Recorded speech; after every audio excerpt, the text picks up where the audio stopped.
I had secrets Right. that I'd kept. And there were secrets of the men in my life would take advantage of my body. Yeah. And that, for me, at the time I didn't know that shouldn't have happened. Yeah. That I still break bread with these men. Yeah. And they are still and they are still loved and cherished by everyone else, but yet I find them disgusting. And I didn't know, as I was growing into my adulthood and learning about sexuality, the shame would build and build and build and build. And I had no protectors. I had no men to go to. So every single man had abandoned me, abused me, beat me, casted me aside. And I felt very, very lost amongst men. I didn't trust men at all. Yeah. But yet, I was always looking for this father figure. Even the best man in my life, the one that I cherished the most, he was like my hero. I dressed like him. I'd wear my hair like him, my father. And then there was this one moment where I went home, and that would be the last time I ever see him, because he killed himself on Christmas Day. Yeah. And I was 8. Yeah. And that, I mean, who does that? So welcome to the pod. Today I'm with my mate, Daniel Granger. I first met Daniel, I don't know, 5 years ago maybe? 6 years ago? Was it after COVID? After the lockdown? I can't remember. It must have been, yeah, because that's where my transformation journey started. It really started there. I really had a lot of time with ourselves, didn't we, in COVID? So Yeah. and a lot of time where I need to change something. Yeah. So it was after that, and I remember I just left my mother's house, driving up the road, and the call came through. I remember that call. It was a call of desperation. It was a call of hope. Is there something out there? Is there someone out there? And I think I saw yourself on social media, where I get all my information from. I live on social media because that's part of my job. That's what I do. And I just went, that is for me. And I was like, straight in touch. Didn't even look at pricing, nothing like that. That's what I'm going to do. Yeah. And the conversation with you, it was no going back. Yeah. Just one phone call changed my perception of man, going to help man. Yeah. And it was lovely, and then the journey started. Yeah. Yeah, I remember I was in my car, and I remember I stopped the car, and I remember afterwards thinking, "Give me some of that fucking man's energy." Wow. I was fascinated by your energy, but also your openness. And then we met. You came on one of my retreats, and you've done a few of them now. And I was blown away by your honesty, your openness, your willingness to courageously move through pain. Yeah. And your life's fascinating. Your life, in my judgment of what I know about you, is a combination of transforming pain into purpose. But you've obviously had a lot of fucking fun along the way as well. A lot of fun. We were talking before, and you've always got some kind of big mission on the horizon. I know that you want to have a massive impact in the world. At the moment, you've got a really successful hairdressing business in Northampton. Yeah. You're a father to 5. Yeah. You've moved into the public speaking scene. And I've seen some of your videos, and I must say you're very inspirational when you stand on stage. And you also fascinate me because you're a straight masculine man, and you're working in an industry which is highly populated by women and gay men, and that's it's fascinating for me.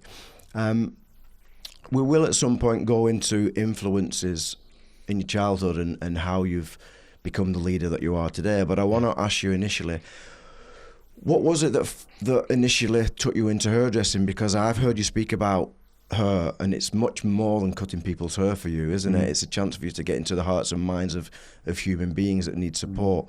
What initially took you into hairdressing, Daniel? It was the connection, just an absolute connection. I didn't even know it was a job. It was just something that it's a service. It's an act of grooming, and what we have to do, we have to go and get a haircut. And I lived in a household of a lot of children, a lot of brothers and sisters, and a single mother. And then there was like step children that came into the house from other partners, and it was just a busy house. And affording a haircut was like, it was only £2.50 at Haircut Sir, but finding that £2.50 for a haircut seemed a real challenge. So I opened a present, and this present was an unopened present from my past, and it was a box of clippers and some scissors and a VHS video, and I just watched it, just picked it up. How old were you then? I would have been 12, 13. Yeah. And then I just started cutting all my brother's hair, all my friends' hair, not really knowing what I'm doing, just giving it a go. Yeah. And slowly but surely, the community side of grooming someone and being in their space, that really then gave me a sense of belonging. And then I used to watch my mum have this mobile hairdresser come round. He had the long floaty hair, the silk shirt, and he was a fascinating man. And they were always laughing in the kitchen. Yeah. And I was like, that looks cool. So I just started doing it and doing it and doing it. Then I went to a little salon down the road from myself, and there was an Italian guy there, big, bold character, who just seemed to have the joy of life just all the way through him. And he'd cuddle everybody, greet everybody. Everybody wanted to be there. Everybody was like, this is a beautiful thing to do. And I used to hang out with him, and then being around feminine energy, I felt safer. Yeah. I felt so more nurtured, safer, and more homely. The Italian energy, that was a very big thing, family for me. And I didn't really have much of that. It was my disassociation from where I actually lived and where I was. And it was that safe place. Can you talk a bit more of that, why you gravitated towards that feminine energy and how that reflects your past? Safety was the biggest thing. Not knowingly my secrets at the time. I had secrets that I'd kept, and there were secrets of the men in my life would take advantage of my body. And that for me, at the time, I didn't know that shouldn't have happened. That I still break bread with these men. And they are still and they are still loved and cherished by everyone else, but yet I find them disgusting. And I didn't know, as I was growing into my adulthood and learning about sexuality, the shame would build and build and build and build. And I had no protectors. I had no men to go to. So every single man had abandoned me, abused me, beat me, casted me aside. And I felt very, very lost amongst men. I didn't trust men at all. But yet, I was always looking for this father figure. Even the best man in my life, the one that I cherished the most, he was like my hero. I dressed like him. I'd wear my hair like him, my father. I went and lived with him away from my childhood home in Norfolk on the coast, where he'd obviously found sanctuary away from the city of Northampton. Or town. And there I had my most magical moments. And then there was this one moment where I went home, and that would be the last time I ever see him, because he killed himself on Christmas Day. And I was 8. And that, I mean, who does that? But that started a whole course of things where I now know why I turned out to the way I turned out, the things that happened in my life, the people that I attract, and then feeling safe with women rather than men. But always looking for that father figure. And that father figure comes in many different forms, but then it always ends up leaving me. The side of losing my father like that, I always held on to his energy. He was always with me somewhere. And it was and then I'd find it in this man, that man, this man. And then they'd end up just being not the man I thought they were. Whilst then trying to navigate what this man is about. What does this man value? And I became a father at 21 years old. That's it. That was my saviour. Becoming a father, becoming accountable, and changing the narrative. That was 100% that. Yeah. But at 21 years old and becoming a young dad, that was the most difficult thing, because I didn't like me. I and I was off the wall, and I used my past to give me excuses to be wild and free. But then there was a big yearning for me to do business, so I started business very young as well. Very young. I was like 21, opened a salon, found connection with someone, and then, but this cycle of finding something and it disappearing, finding something, disappearing. I was like, this is like finding myself, disappearing. That went on for so long. That was like 2 decades of that, nearly. But hairdressing for me was always my break free from me. Yeah. Did it also give you family and tribe as well? Or a feeling of that? Straight away. Because I know that you're big on trying to create a tribe within your business, aren't you? Yeah. Family and tribe. I think that human connection is the most important thing in my life. Yeah. Love is the most important thing. When I had lack of it, or felt that someone didn't love me, that he could just take his own life and just leave me, and he was my idol, I yearned and I seeked it out. I see that safety. I'm going to build my kingdom. Yeah. No one's going to take that away from me. And I became a salon owner at the age of 21. I had no business sense, nothing at all, just a lot of passion. And drive, Yeah, true grit, fire in my belly, and a story of my why. That's the biggest. What's your why? Because I'm never going to have the same narrative. I'm going to break this. I'm going to change something, and I'm going to do it. I'm accountable for me, because I was homeless at 13 years old. I can't imagine a child being homeless now at 13. Yeah. Where would they charge their phone? You know what I mean? I was like, but we had nothing. We had no communication. You just went off grid. I remember building a hut in a park and living under that, begging in the streets, and everyone's like, "Oh, poor you." No, I had a great time. I was with nature. I was wild. I was stig of the dump. I loved it. I can't tell you. People say, "Oh, I must have been awful." No, it wasn't. I was free from where I was. I didn't need when it got cold, then I needed it. Right. So when I see homeless people now on the street and when it's cold, I suffer with them. And I want to help them there. In the summer, they weren't laying in the parks and they had a great time, right? Is it a great time? No, they wish they could be somewhere else. Of course they did. But I built a sense of resilience there, and then I got brought into a community, of a Christian community. And it was a house of men. Wow. I was terrified. I never got into the car that took me there for a long time. And it was these young lads driving around quite free. And I'm like, "Come with us." "I will not get in your car." "No, we've got a great place. We're up on a farm.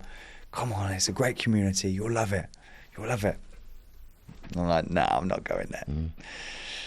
One day I got cold and I got in that car and we went for a joyride. We were bombing around. They were all laughing. It was great. They were all older than me as well. I'm a little bit terrified.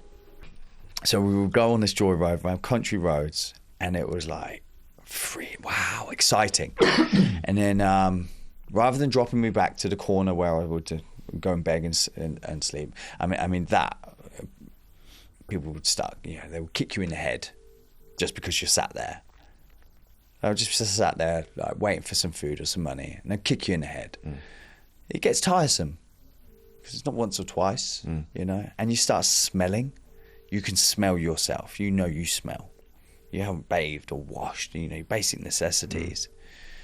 And that started to, like, my skin would start stinging. Yeah. So I knew I needed to do something.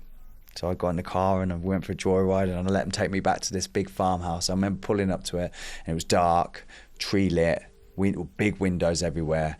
I walked through the door, and I was just greeted with this wholesome character called Noel, the leader of this group. Okay.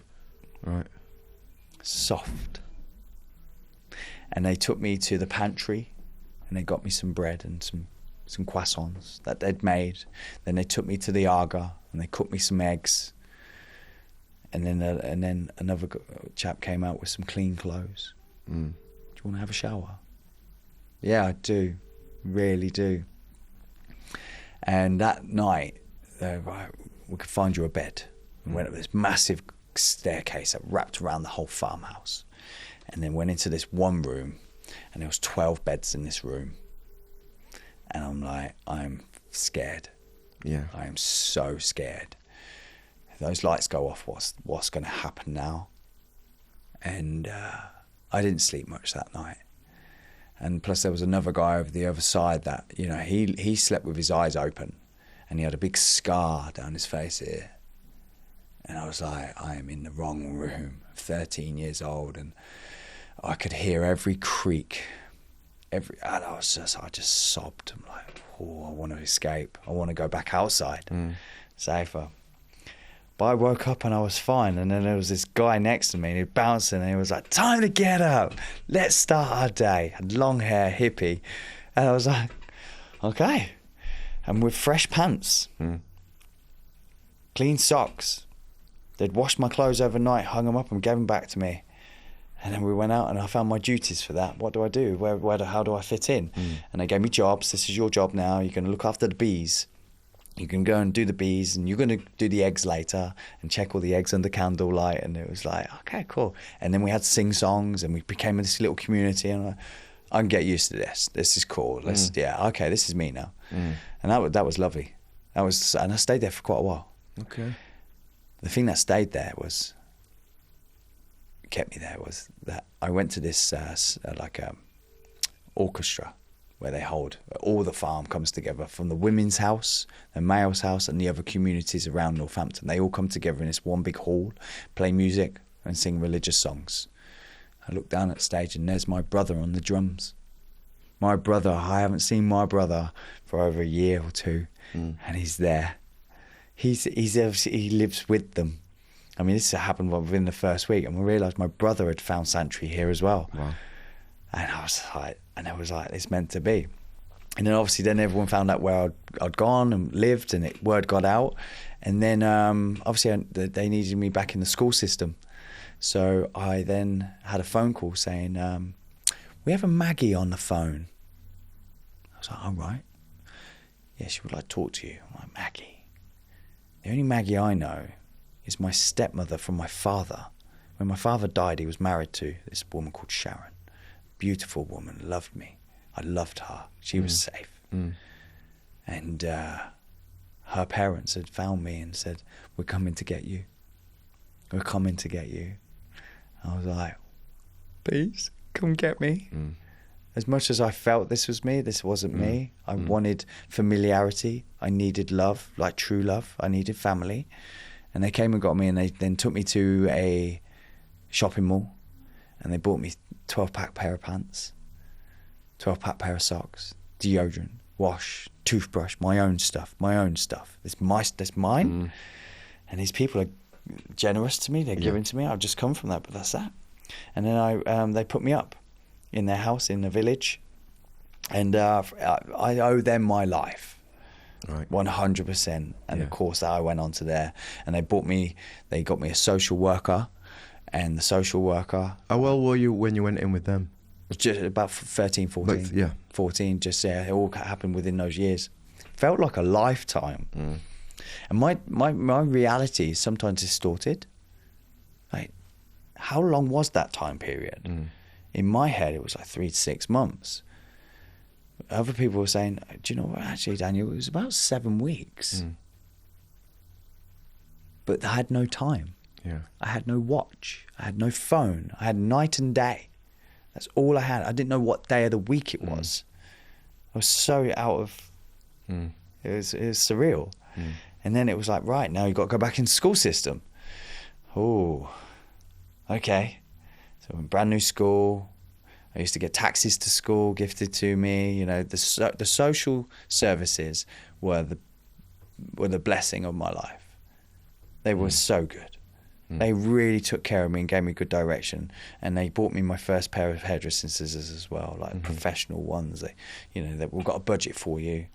And they're amazing. And that was back then. I mean, it's probably very different today, but I still remember them. And I was like, okay, you're going to do hairdressing. Yes, I am. Yeah. Well, I mean, it was a journey, wasn't it? But I messed that up. Yeah. I messed it up. Right. You know, I was 16. I've got a great village life. Met a load of friends. Bit rebellion. Upset them because they were old. They were a bit older and they didn't need the drama that I was probably bringing in, or coming in late, or hanging out the window, or, you know, they had boundaries. They had rules that I weren't used to. You know, and it taught me a lot of discipline. Right. It taught me a lot of respect. Respect this house. It's not yours. So nowhere actually really ever felt like home. Right. So going back to building my home, I built it in my team, my salon. Yeah. I was always destined I would never rent somewhere. I'm going to buy the building because I don't want anyone to own me. I want to own me. I want to have ownership of my land, and I want to provide for other people and create that. It's taken years to get there, though. Yeah. Years of mistakes. All right, let's just pause for a second there, right? So, because in a moment I want to touch on your quest to prove to yourself that you can be safe around men, because I know that you've been on that journey. But just rewind back to what we started with. So, you've not had great male role models growing up. You've not seen great leadership in men growing up. You felt safer with women. And then now it's almost as if life gave you an opportunity to feel safe with men. You went into Santry, yeah? And then you're taken in by this family. From then onwards, how talk to me about how you've proved to yourself that you can be safe around men, like the ups and downs of that, even before we met. Like, talk to me about that quest. You know, because obviously it felt safe around women, and there'll be a part of your nervous system that wants to prove that it can be safe around men. What journey has that been like for you? I had really good friends, male friends, you know.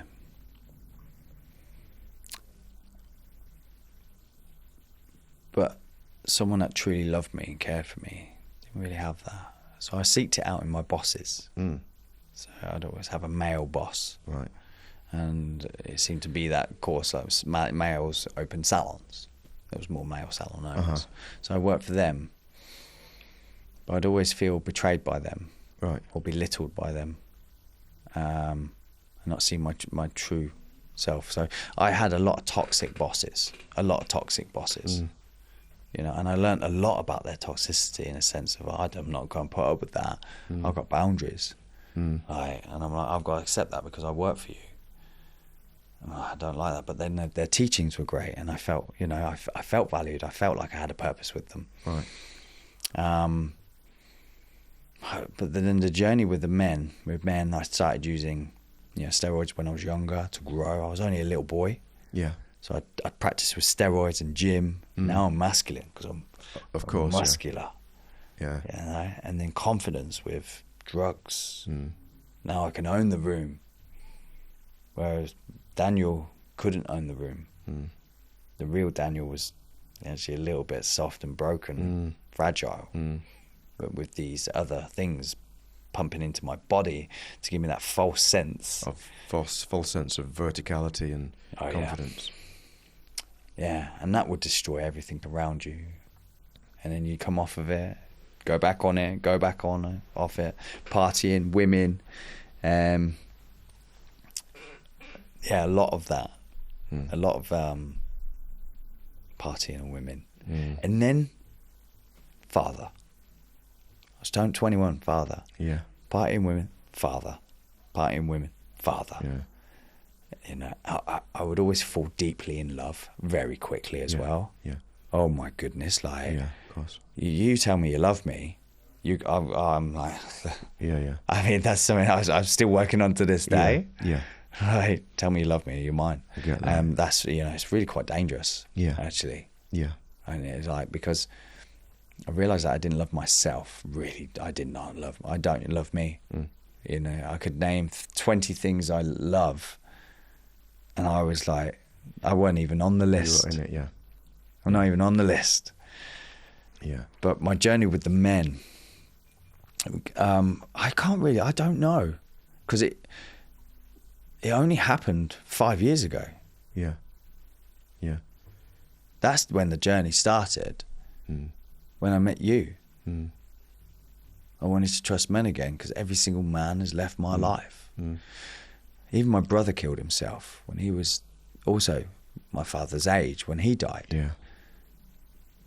You know, and he's left now. It's just me.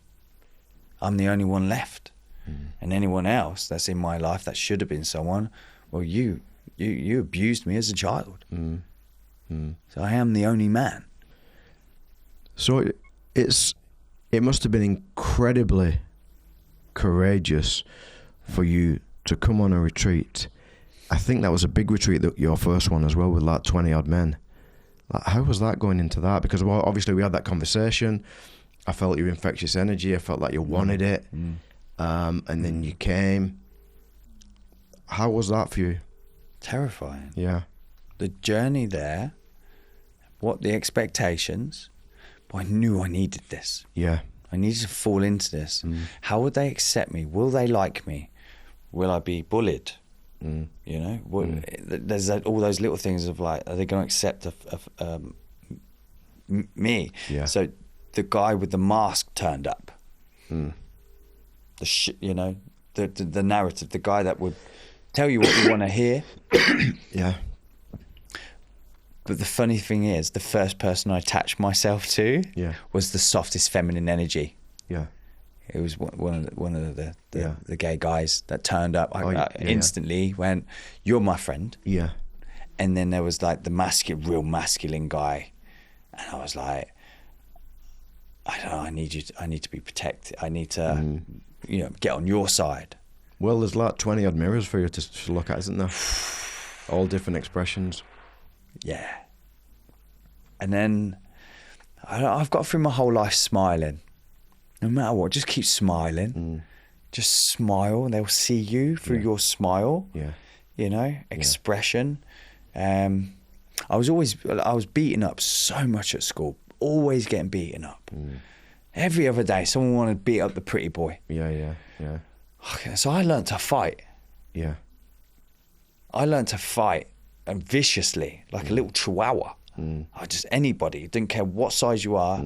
If I feel I will fight you. Yeah. And I will bludgeon me to death. Yeah. You're gonna have to kill me. Yeah.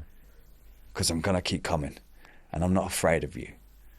I've never had that fear. I'm like, I will fight. I've been beaten like to a pulp by men as a young boy. Let's go. Yeah. But that would then be my narrative. Every school I went to, beaten up. Every school, every time I go out in town, someone would want to fight me. And you eventually stopped fighting me because everyone knew, you know, you can fight him. He's going to fight you back. He doesn't care if he loses. Yeah. I mean, I had that about me. A dog. Yeah. I'll scrap for my food. You know, I was like, so turning up to this place, it was just soft. It was nice, and the people that welcomed you. Oh my God, that was my grandfather energy. That was the love you had. You had every element. You had the soft soul, who just felt very, very kind of like nature. I had nature. I had playful, and I had wisdom. Straight away, I was Dave. Yeah. Martin. Yeah. Yourself. Yeah. And then we had knowledge. Yeah. What's his name? Sorry, was it Johnny? Oh my God, Johnny was the wild. Yeah. He was the wildling. Yeah. He was like the bouncing wildling. No, the psychologist. Matt. That's it, Matt. Yeah, I was going with Matt's kind, isn't he? And you felt him. Yeah. That was a soft nature. So I could warm to you, and if I just stick with the guys that are running it, the rest of them will all fall in line. But then you put us in the most difficult situation straight away, and I feel like everyone's looking at me. Yeah, they are looking at you, Daniel, because you want to be looked at. You want to be seen. So I walk in a room, and because I'm beaming with, and people will look at you. If you wanted to disappear, you could do that as well. Yeah. You could just put your head down. Yeah, of course. But I kind of feel like I want to embrace this. I want to be everything this is going to offer me. I'm going to jump straight in 2 feet. Yeah. And of course, you didn't even get a choice. Within 30 seconds, you're facing something. Yeah. Okay, this is going to go. This is going to be good. Yeah. It's going to be good. And I'm like, I'm in. I'm locked in. Yeah. How did you leave? How did you feel leaving that retreat? Because it was 5 days. We did a lot, didn't we?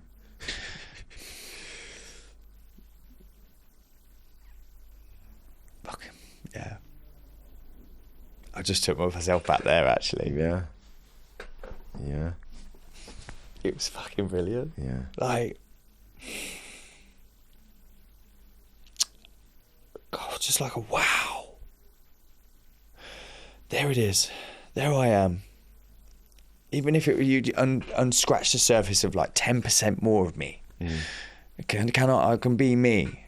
It was only until the last day that someone actually pointed that out. Just be you, Daniel. There was a guy called Ian. Yeah. When you speak from the heart, teacher. he was the builder. Oh, the builder. The builder. Got you. From Liverpool. Yeah. Yeah. And he was like the most muscular. I mean, the guy bit me. God, he bit me. But it's such a little playful way, like a lion playing with its food. Yeah. I know it sounds weird on here, but if there was this where we played something out and his energy came out, I was like, and he stood in front of me and I was acting something in his past. Yeah. And he come over and it was like, oh, kind of like that.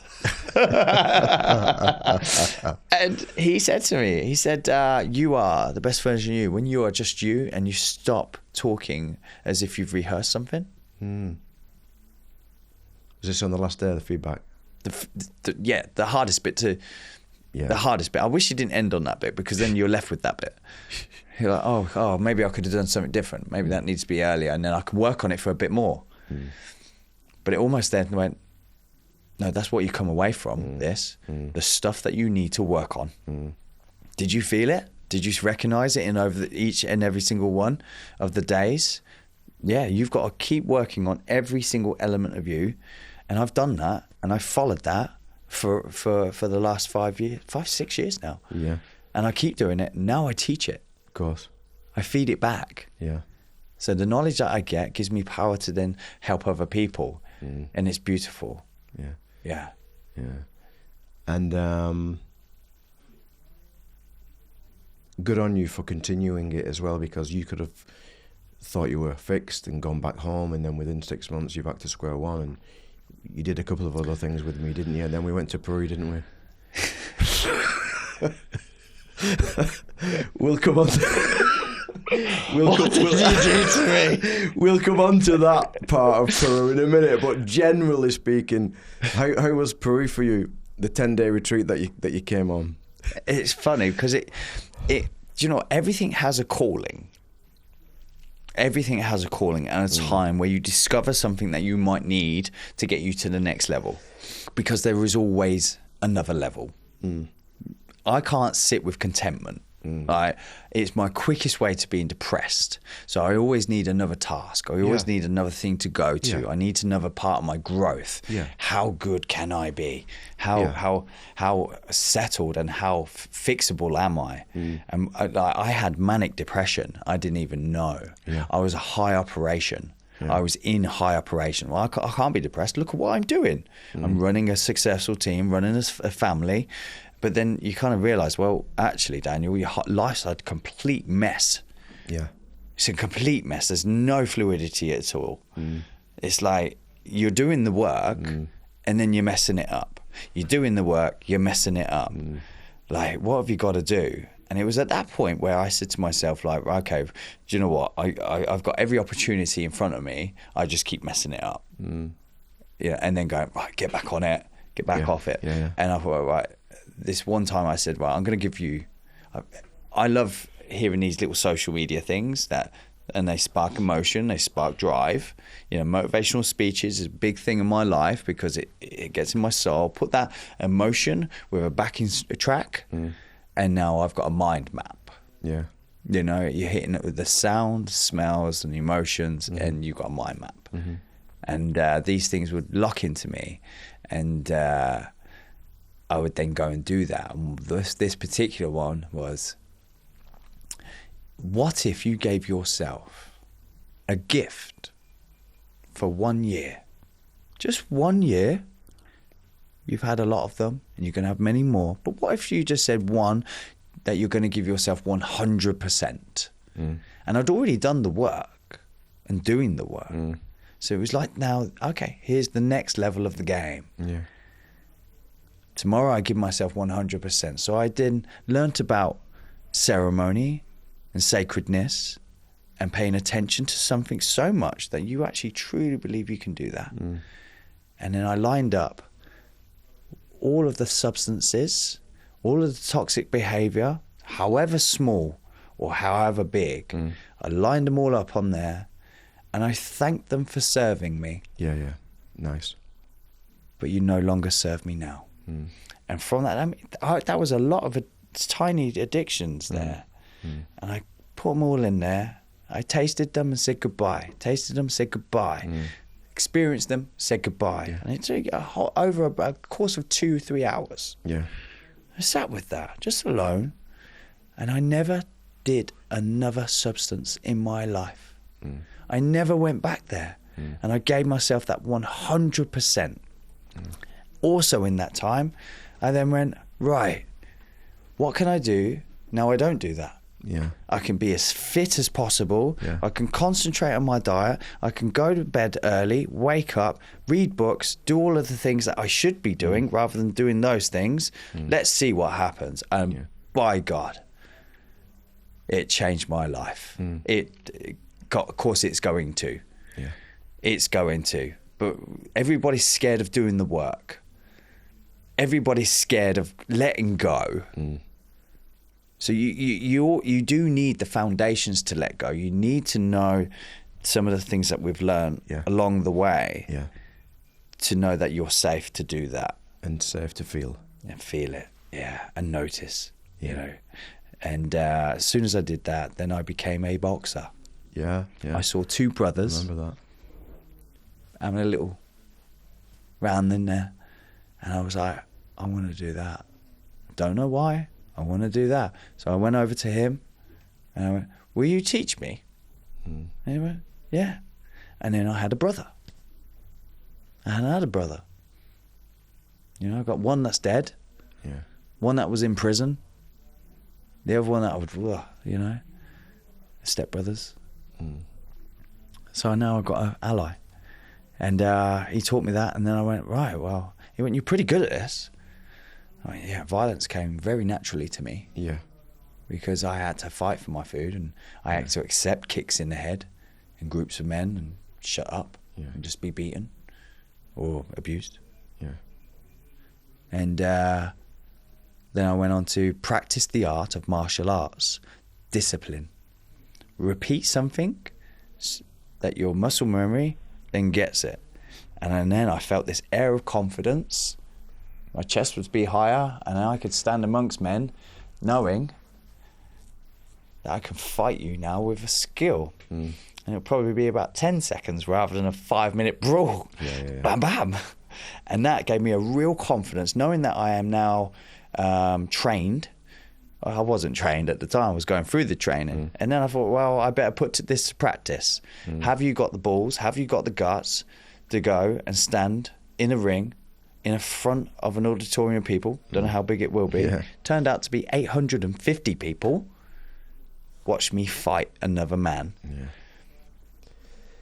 That was that journey of then going into the boxing gym with other men, knowing that actually when you fight in a room, it's the most loving room because you hug each other.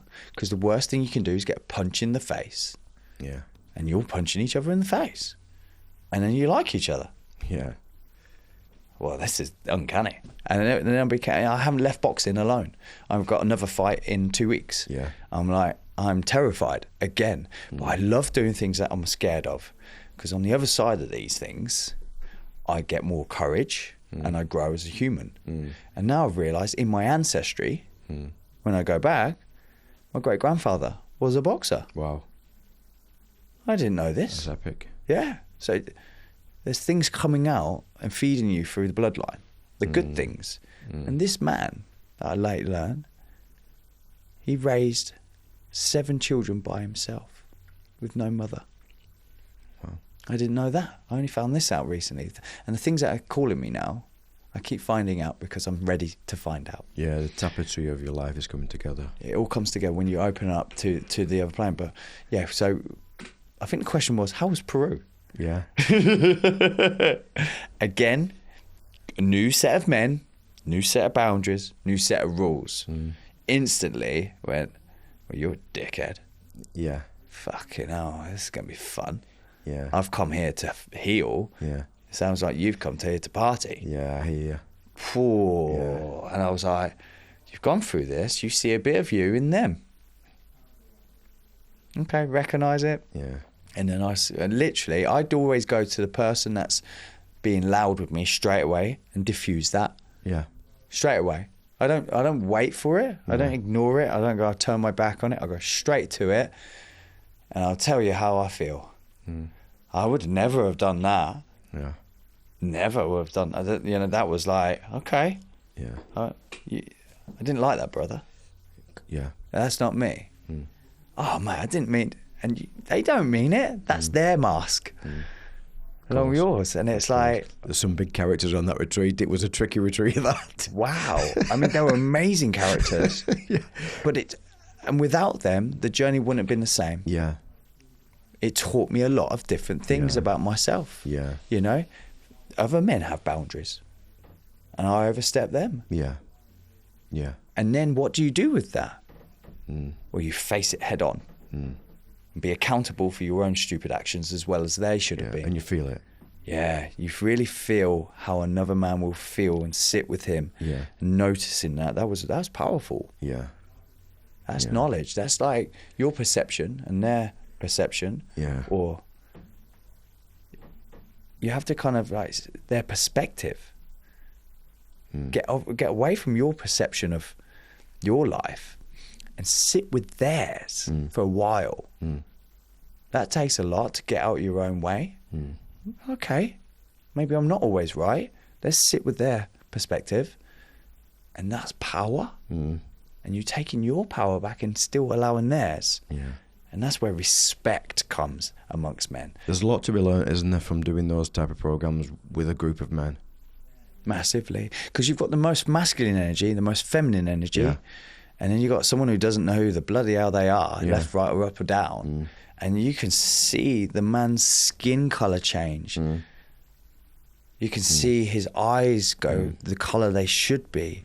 The smile come back on their face. The shoulders drop. Yeah. You know, they're not so much... It's beautiful, isn't it? It's fantastic. And the work you've done is just like, it was a gift. It's a gift to this world. Yeah. I always believe in that. Can we talk briefly about the San Pedro ceremony? Yeah. Okay. So just for the viewers, like, I still do retreats, and now my retreats are part of a 7-month program because I really believe in prep, retreat, and then integration.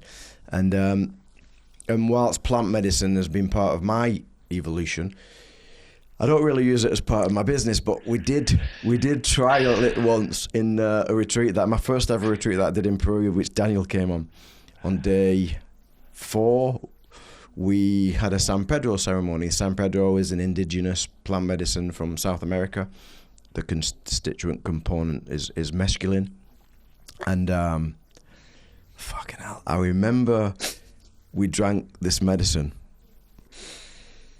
and the guy said, it'll take about 3 hours to come on. So after about half an hour, I'm fucking shaking on the floor like a leaf. And I started to think, what the fuck have you done, Craig? You're leading this tribe, and you fucking drank. You're off your tits. How are the guys? You need to be looking after all the guys.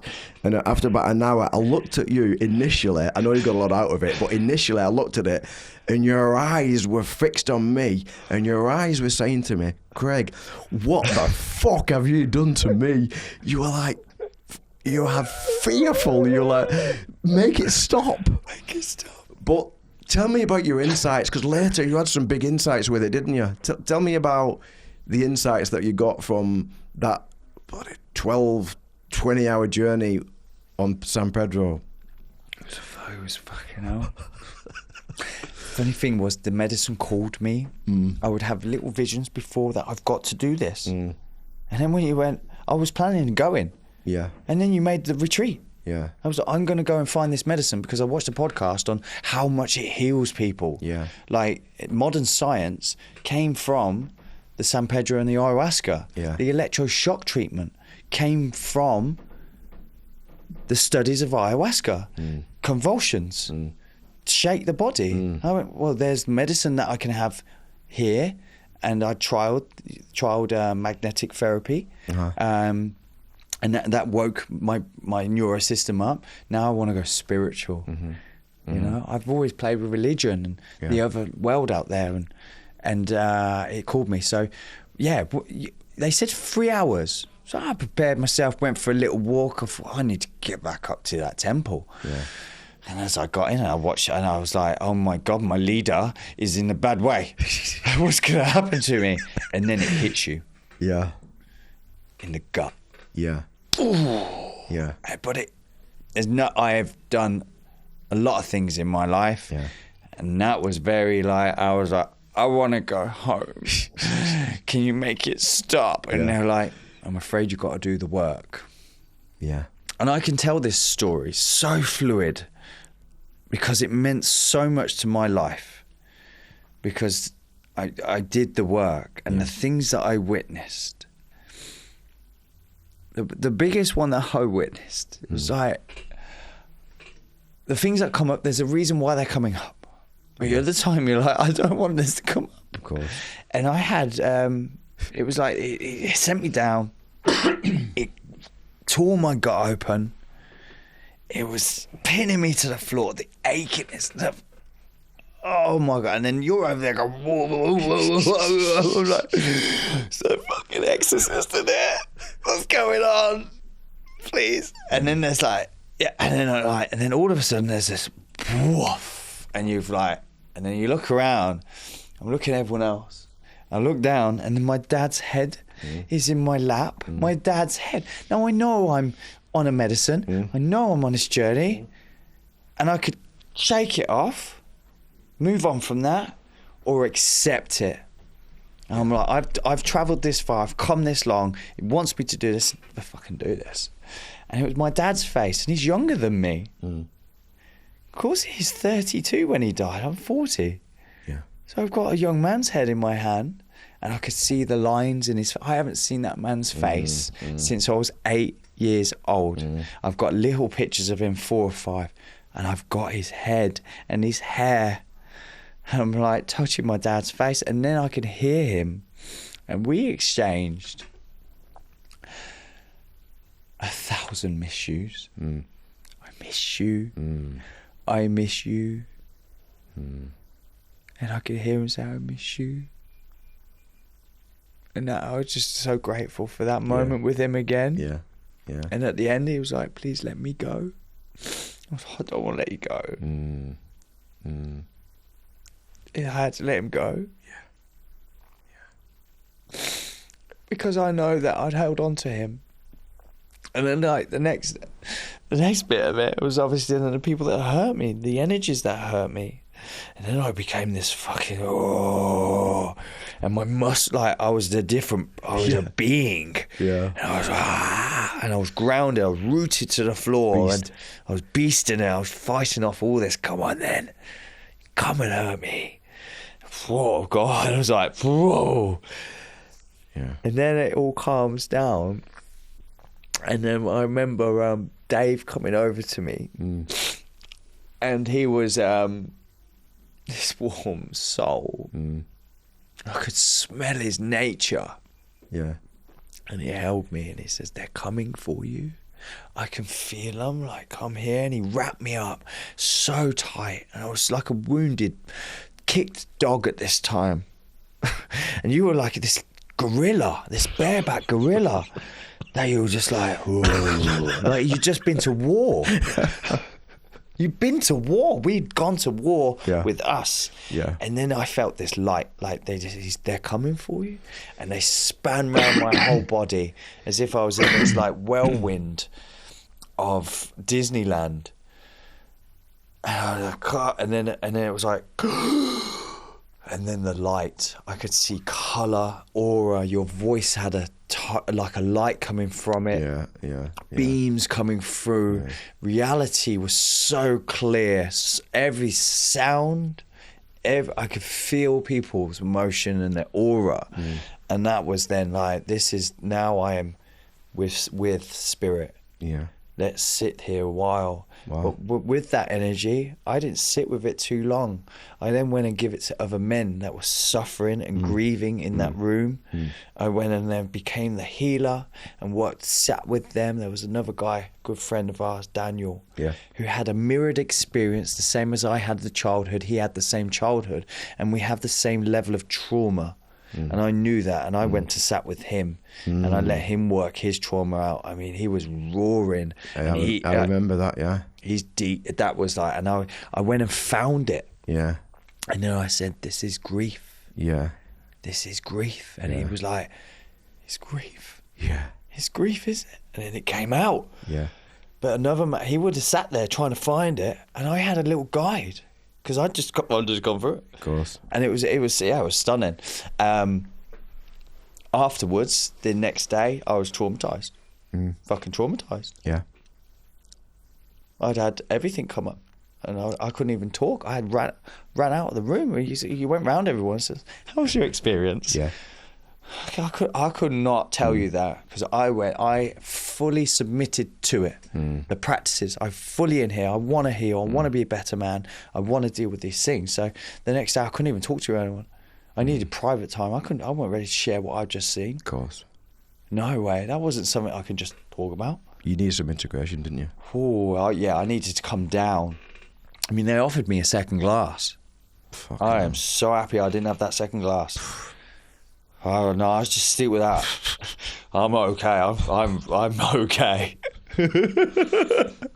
I mean, but the temple night, everybody got together like a big sleepover. We all put the candles on. We all played the music, and those dreams were so fluid that night and free. I felt so free. Yeah. Next day, then I needed an explanation. Yeah. What did you just do to me?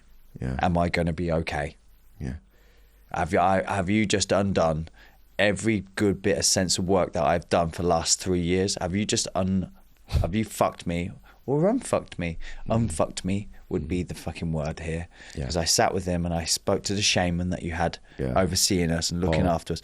Paul's face, he's such a weathered man. Yeah.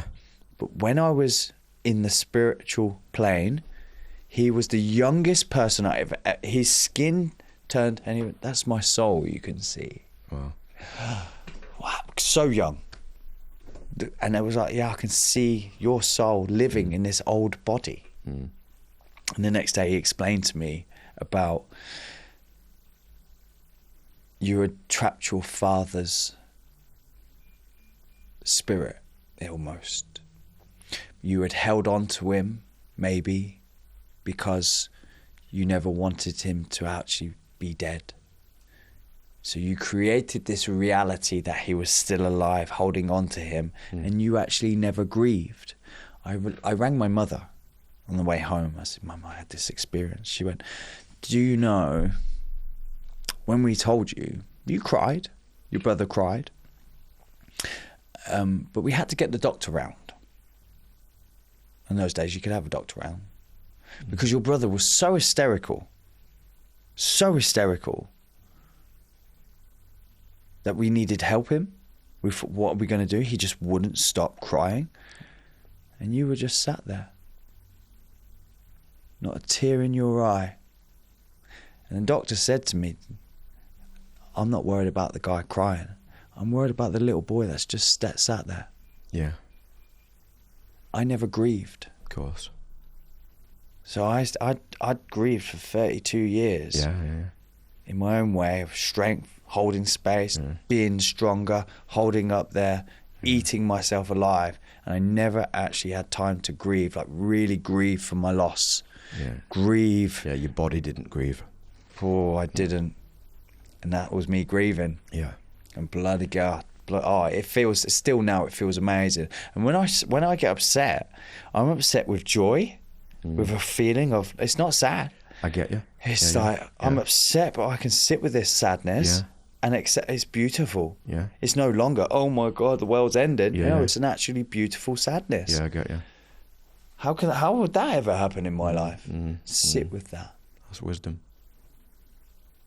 As I ripen as a man, as I grow older, I grow greyer. I'm a grandfather now at the age of 43.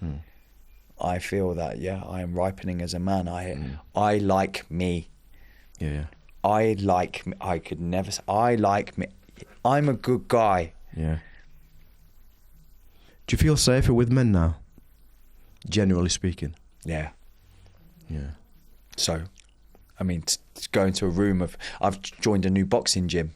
And you want to lead men more often too, don't you? I heard you speaking earlier. You want to do some men's groups and men's talks and stuff. Great. I want to help other men go through what I've gone through, and bring them out the other side. I mean, that's beautiful because men are men. Men are taught to be men, but it's freeing up now, and it's freed up quite a lot.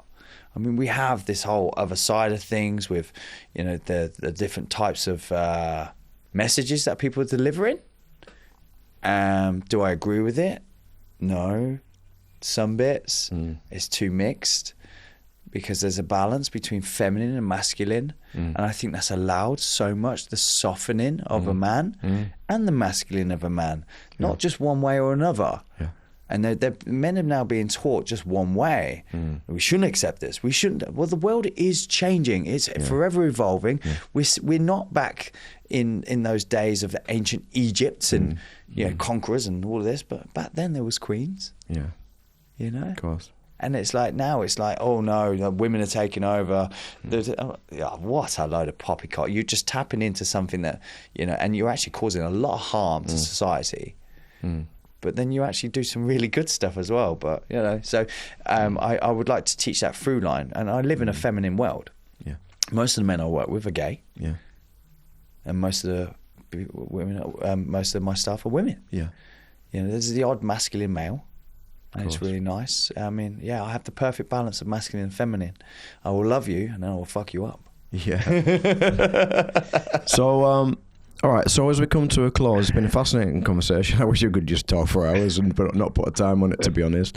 But what's next for you, mate, in life, in your mission to affect change in the world? Because I know that you want to do that. What's next? I always knew I was born to be more. But what is my more? And since doing a lot of self-healing and development and growth, I know what my more is. It's to leave a legacy, to help other men, to stop suicide in men. Because the tragedy that you leave behind. But you felt helpless, and I'm going to teach you that. I help men now at all time. It's my one-man mission. I want to do this and I want to spread the love. I want to spread the kindness to any man that will accept it and hear me. I'm here. I'm going to help you. Even if you give me a chance. Even if you end up killing yourself, just let me have a chance. I think I can save you. I'm not a psychologist, but I've lived it. Of course. And I've tried to commit suicide. and I've experienced suicide. So I've lived it. Is that good knowledge? And I'm through it, and I'm alive, and I'm really amazing. Yes, it is, because men who are feeling suicidal can probably connect more with you than they can with a psychologist. So it is important. So my next mission is conquer the world of hairdressing. I've become the best in the world at this. Everything I've done, I've always been the best at, or wanted to be the best at, or faked it till I made it. Sure. You know, I would 100% believe in that. Do something that excites you, and your frequency in life is abundant. Everything will come to you if you're excited. And when you're depressed, you're not excited. No. I get it. So do something that excites you, and only do that. Just focus on the excitement of life, because that's life. That's love. That's the magic. I want to be the best I can be at hairdressing and grow a massive community and sell it all. And have this piece of paper, which it all had on with a few numbers on it. Sell the clothes on my back if I have to get that number as high as I can. And then I'm going to go and buy a retreat. Or make one. Yeah. And I'm retreat centre. A retreat centre in the hills of Italy. Or wherever it may be. I've got the vision now. The thing is, I can see. If I really believe it and I can conceive it, if I can conceive it, I can believe it, I can achieve it. So make this and talk about it. Say it out loud, your goals and your dreams. Tell everybody, because then it just manifests. And then the law of attraction, it's going to give you something close to it, if not that. So I keep going there. That's where I want to be. I don't want this rat race forever, because my body's going to get tired. Things are going to start to die. You know, I'm not going to be able to climb those mountains anymore. Now that was a thing. We climbed 5 mountains. 5 mountains physically, and we stood at the top of that mountain together. And I turned around to all those 20 men, mouths open. Wow. So if we can achieve that magic and share it, that's what I want to do. I want to make something that I can share and show you the magic of life.